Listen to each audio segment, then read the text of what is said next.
You know how to create an array, but how do you use it?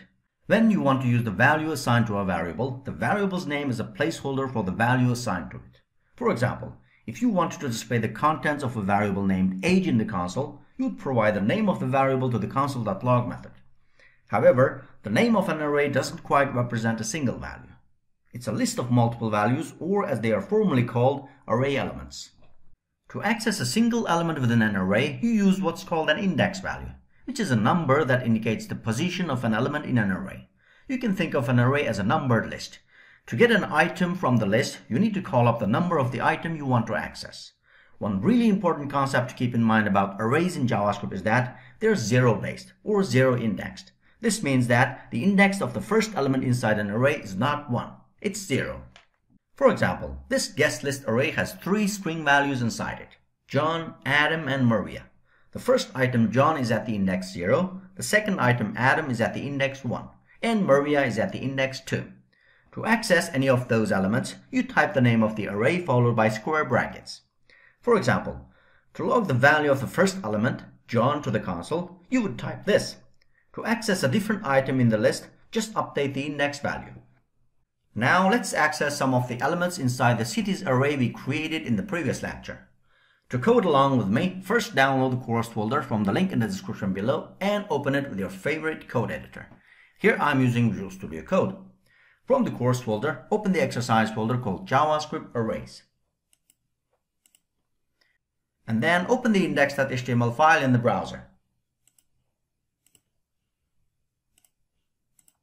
Here I also open the JavaScript console. In the index.html file, remember to link access.js file. In the access.js file, I already put the cities array we created in the previous lecture. I'll display the first item to the console with console.log.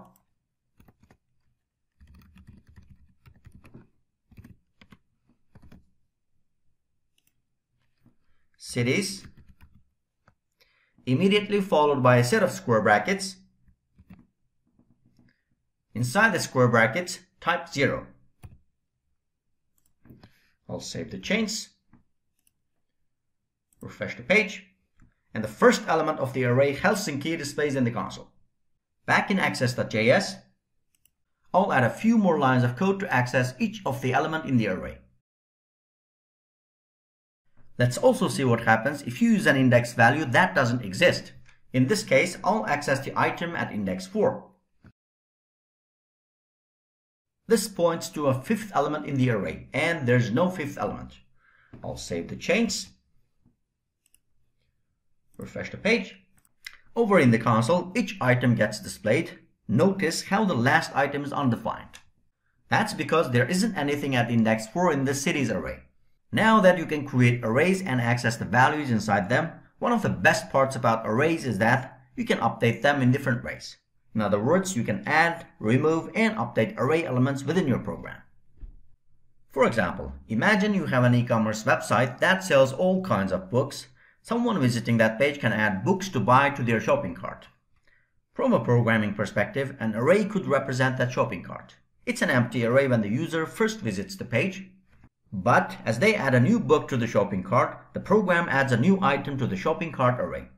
In the next lecture, I'll teach you how to add elements to an array as well as return the number of elements inside an array.